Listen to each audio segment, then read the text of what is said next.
ከንቲባውና ቴዲ አፍሮ ፊድ ራሊስቶቹ በሚል ርዕስ በረከት በላይነህ ዋጋ የለገሰ በሚል የብዕር ስሙ በፍትህ መጽሔት ሁለተኛ ዓመት ቁጥር 7 የካቲት 2012 ዓ.ም ያሳተመውን ጽሑፍ ወደ እናንተ እናደርሳለን።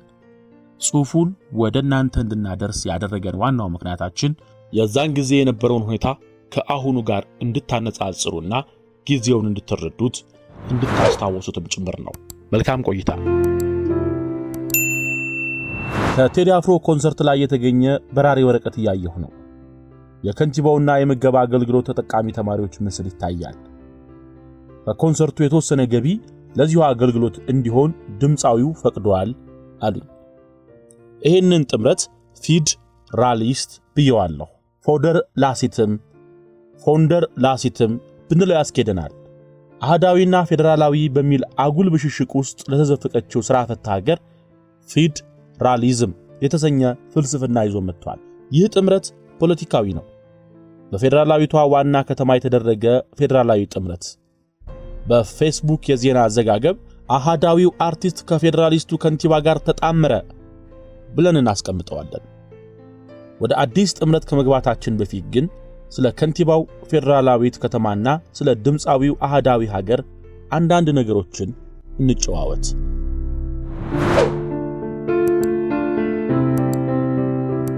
የከንቲባው ከተማ ተዋወቃት።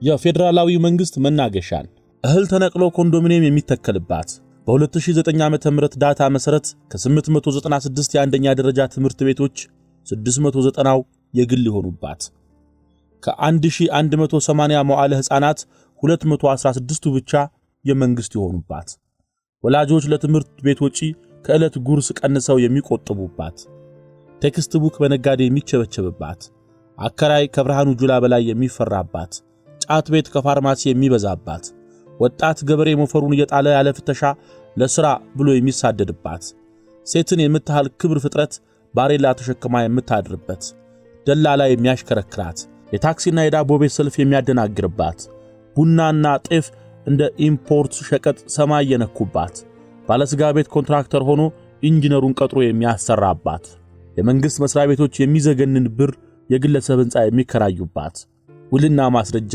የግለሰብ ህንጻ ላይ ተከራይቶ ሲሰራ ያየህ ምኑን ማስረጃ አለ ልትል፣ ገቢዎች የሰበሰበውን ገንዘብ ለቢሮ አከራዮች የሚከፍልባት፣ ኤምባሲዎች የባለስልጣን ቪላ የሚከራዩባት፣ መከላከያ ሚኒስቴር አጠገብ ብላክ ማርኬት የደራባት፣ ከዩኒቨርሲቲና ከሆስፒታል በፊት ትንባሆ ፋብሪካ የገነባች፣ የከተማ እርሻን የምትጠየፍ የአፍሪካ ኮራት ከምትለው አየር መንገዷ ስር ሰው በመኪና አደጋ እንደ ቅጠል የሚረግፍባት፣ ድህነት የሚንጎማለልባት፣ መሃል ጨርቆስ ላይ ኳታርና ዱባይ የሚያጋጭ ግንባር መሬት ያላት፣ እንቁላል ፋብሪካ የሚባል ሰፈር ውስጥ እንቁላል ፈልገህ የማታገኝባት፣ ለቦብ ማርሌ ሐውልት ሰርታ ለጣይቱ ቦታ ያጣች፣ ኤካ፣ ለቡ፣ ኮልፌ፣ ጉለሌ፣ አባዶ፣ አቃቂ፣ ቃሊቲ፣ ቀበና፣ ቁርጡሜ፣ ኮየፈጬ፣ ጀሞ፣ ገላን፣ አራብሳ፣ ላፍቶ በሚሉ ስሞች ተጠራርታ እያደረች የታከለ ኡማን ኦሮሞነት ማጦዝ የሚያምራት፣ ቦሌ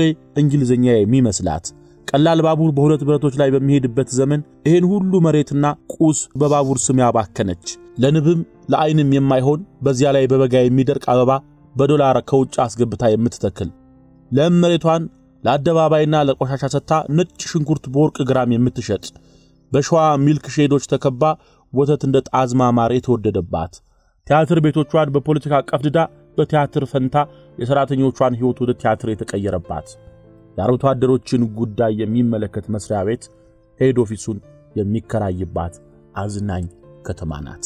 ሲጠቀለል አዲስ አበባ ማለት ሰገጤ፣ ከውቀት ጽዱ፣ ክሉለስ፣ ግሪዲ፣ ሉዘር ከተማ ናት ስልህ እንግሊዘኛ ቀሎኛ አይደለም። አለ አይደል የአፍሪካን መቀመጫ በአማርኛ ከመስደብ ቢያንስ በኢጋድኛ ላጥረግርጋት ብዬ ነው። አሁንም ሲጠቀልለው እንደ ሪዮ ዴ ጄኔሮ ሳኦ ፓውሎን ሰርቶላት የሚያሳርፋት አታ ነው እንጂ አዲስ አበባ ከተማ አይደለችም፣ ማክተሚያ እንጂ። ቢሆንም ይላሉ አለቃ ታከለ ኡማ ገብሩ የአዲስ አበባን ቁልፍ ያሽከረከሩ። ቢሆንም ዋጋ የለገሰ ወሬ ቢያራቅቅም ቆሻሻ ናት ብለው ሲንቋት አናውቅም።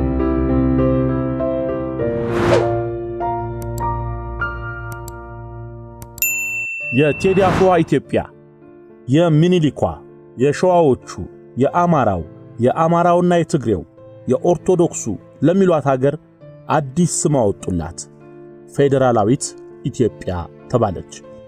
በአዲሱ ስሟ የት ገባች? እዚያው ሚኒሊክ ቤተ መንግሥት። የት ከተማ? እዚያው አዲስ አበባ። ገዢውም ተገዢውም አህዳዊ ፍቅሬ የሚለውም ፌዴራሊዝሜን አትንኩብኝ ባዩም በእርሱ አይጨክንም። የአዲስ አበባ ወንበር ዋጋው ውድ ነው። በእጅ አዙርም ሆነ በቀጥታ ሸገርን መዘወር የፖለቲካ ስልጣኑን መቆጣጠሪያ ቁልፍ ነው። ስለዚህ መንገስ ቢያቅት ለአንጋሽነት ይፋለሙባታል። ከነጋሹም ከአንጋሹም ጋር ለመንጦልጦልም የመጀመሪያ ምርጫ ናት። ያረባ ኢኮኖሚያዊና ባህላዊ ትስስር ሳይዘረጋላቸው በፌዴራሊዝም ስም ራሳቸውን አስተዳድሩ ተብለው የተነጠሉት ክልሎችም ወደ እርሷ ለመመለስ አሊያም የእርሷ ቁራኛና ብክነት ማራገፊያ ከመሆኑ ውጪ ያየንባቸው አዲስ መልክ የለም። ሙስጠፌ ደቡብ አፍሪካ ለመሄድ ግዴታ ቦሌ ይመጣል። በከርካሳ ፎከር ጅጅጋን ተሰናብቶ በድሪም ላይነሩ አዲስ አበባን ይለቃል። ይህቺ ቀላል ምሳሌ አህዳዊ ጠላቴ የሚሉትንም ሆነ ፌዴራሊዝሙ ሰው አደረገን ባዎቹን የምታፈርጥ ድጥ ናት። ያልተማከለ አስተዳደሬን አትንኩብኝ ባዩን ሁሉ እዚህች አሳዛኝ ከተማ ላይ ተማክሎ ታገኘዋለህ። የትግራይ ነፃ አውጪ በሚል ስም ትግልህን ብታቀጣጥልም ድልህን ለማብሰር ግን መቀሌን ሳይሆን አዲስ አበባን እንድትመርጥ በስውር ታዘሃል። ሕዝባችንን ረስተነው ነበር ብለህ በታላቅ ስላቅና ድርቅ ከ27 ዓመታት በኋላ ለመመለስ እስክትገደድ ድረስ በሸዋ ዳቦስ ውስጥ ተጠልፈ ታረጃለህ። ኮንክሪታዊውንም ሆነ ሶፍትዌራዊውን ዕውቀት እዚህቹ ከተማ ላይ አከማችተሃልና ከጉና ተራራ መመለስ ሃርድ ይሆናል። ፖለቲካዊ ክንድህን ያለ 4 ኪሎ አታፈረጥምም። ኮሚኒስቱን ተወልደ ወልደ ማርያምን በሸበጥ ሸኝተህ በካፒታሊስቱ ተወልደ አየር መንገድህን ይዘህ ትቀጥላለህ። ምኒልክን ብትጠየፈውም ወንበርህን ግን እሱ በሰራው ቤተ መንግሥት ለመትከል ትገደዳለህ። ህዳር 29 የልዩነታችንን በአንድነታችን ትልና ለሱርማው አዲስ አበባ ላይ ራቁት መደነሻ ቦታ ትሰጣለህ። ጂንካ ላይ ሱፍ አልብሰህ ስብሰባ ለመጥራት ትጋጋጣለህ። ሲጀመር አንድ ሱፍ የለበሰ የሱርማ ካድሬ ነፍ ራቁት የመንደሩን ሕፃናት ሰብስቦ በባህል ያልደራደርም ሲለኝ ጋድ መስት ቢ ክሬዚ በለው። ራቁት ገላውን አስጎብኝተህ ዶላር ለማግኘት ትፋለጣለህ። ሰው እንዴት ሰውን እንደ ቃለ ፈረንጅ ያሳየ ቱሪዝም ተስፋፋ ይላል። የቦዲውን ጎረምሳ ኒውዮርክ ብትወስደው እኮ ቱሪስት ነው።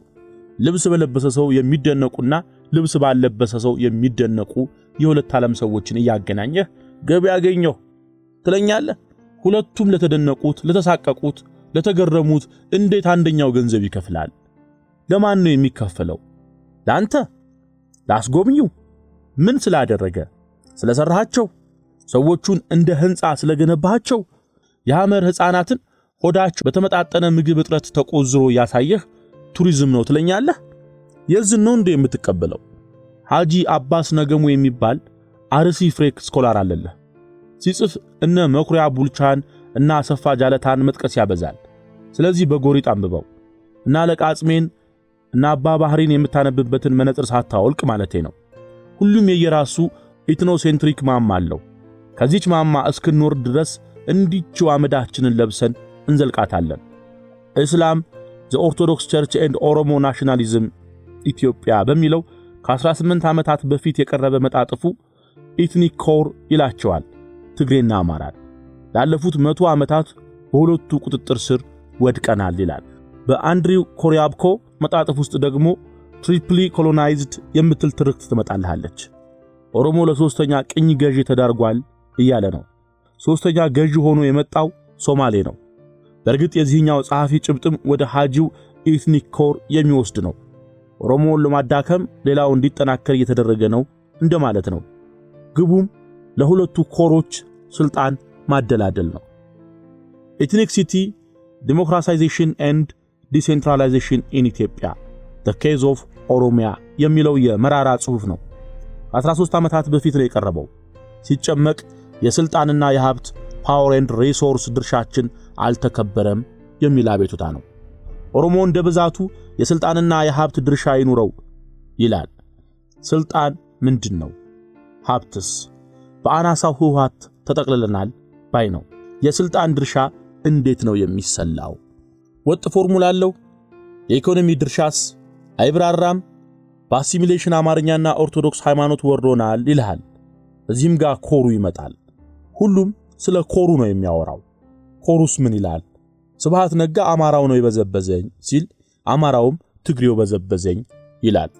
ወዳጄ ፌደራሊዝም ተብየውም ሆነ አህዳዊ ምናምኑ ኢትዮጵያ ውስጥ በብላክ ማርኬት ነው የተዘረዘሩት። እርስ በርስ የሚገበያዩ ቢዝነስ ፓርትነር ናቸው። ሁለቱም ትምህርት ቤት ውስጥ እንጂ መሬት ላይ የሉ።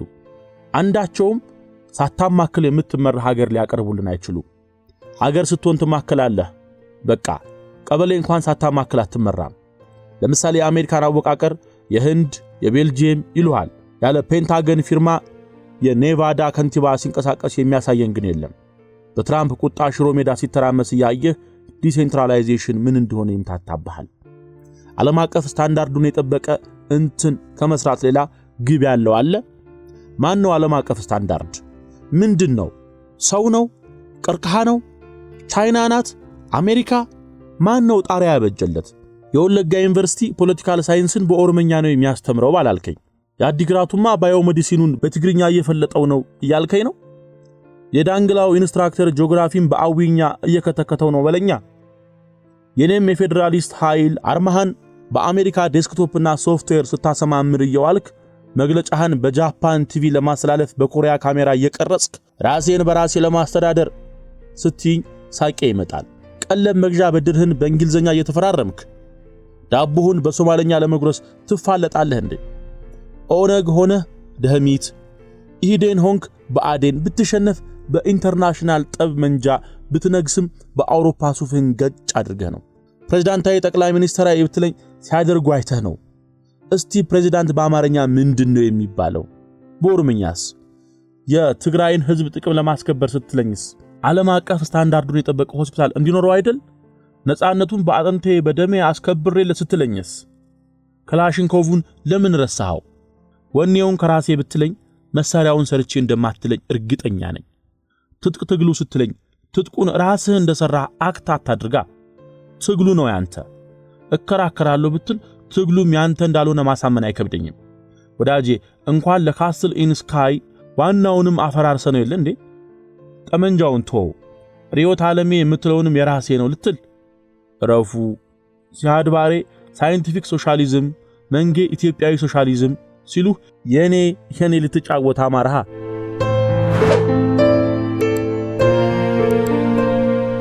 የፌደራሊስቶቹ ከተማ ወዳጄ በዚህ ሁሉ መካከል ያልከሰርነውን ጠይቀኝ።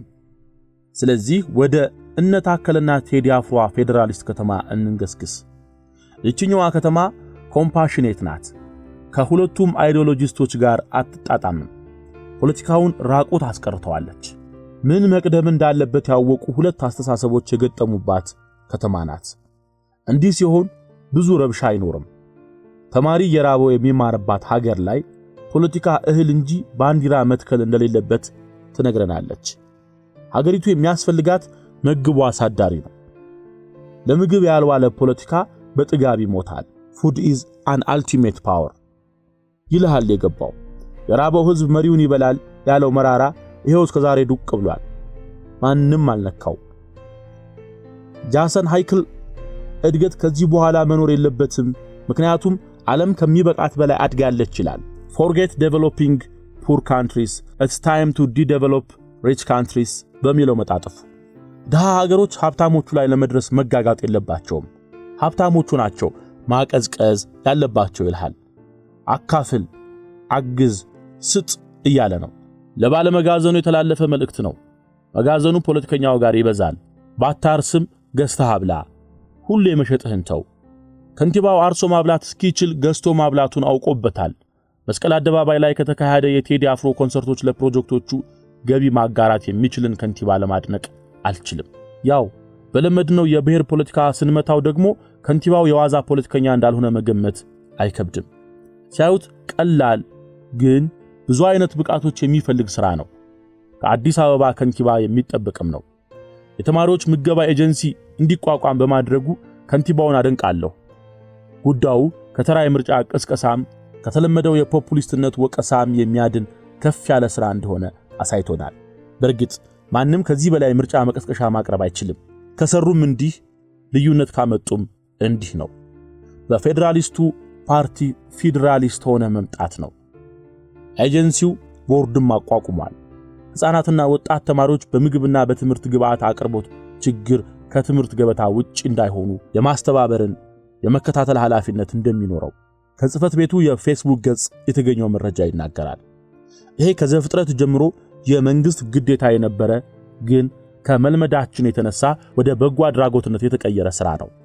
እንደነገርኩ ፌዴራሊዝሙን ወይም አህዳዊውን በሚለው ክርክር ስንቋሰል እየራባቸው የሚማሩ ተማሪዎች ታቀፈን ቀረን። ያስተማሪውስ ባይብስ ነው። ኢትዮጵያ አሳዛኝ ሀገር ናት። ቴዲ አፍሮ ሲዘፍናት ብታስደንስም ታከለ ኡማ ሲጠራት ብታስጨበጭብም ኢትዮጵያ እንባ የማይበቃት አሳዛኝ ሀገር ናት። ቱሪዝም ተብሎ በሚኒስቴር ደረጃ ከተመሰረተ ግማሽ ምዕተ ዓመት በኋላ የተማሪዎች ምገባ ኤጀንሲ የሚቋቋምባት ሀገር ነች። ለቀይ ቀበሮ ተጨንቀው ለሰው ግድ በሌላቸው ፖለቲከኞች የተሞላች ሀገር ናት። ህዝብ በንቀት ፖለቲካ የሚተዳደርባት ሀገር ናት። ትምህርት የአንዲት ሀገር ትልቁ ሀብት ነው። ትምህርት ቤት ደግሞ ገበያው ነው። ትምህርት ቤትን ከያዝክ የማትይዘው አይኖርም። ረሃብ ትምህርት ቤት ውስጥ ምን ይሰራል? መንግስት ልኮት ካልሆነ። ብራቮ ከንቲባው፣ በርታ። ከፌዴራሊስት ኃይሉ ጋር ወደፊት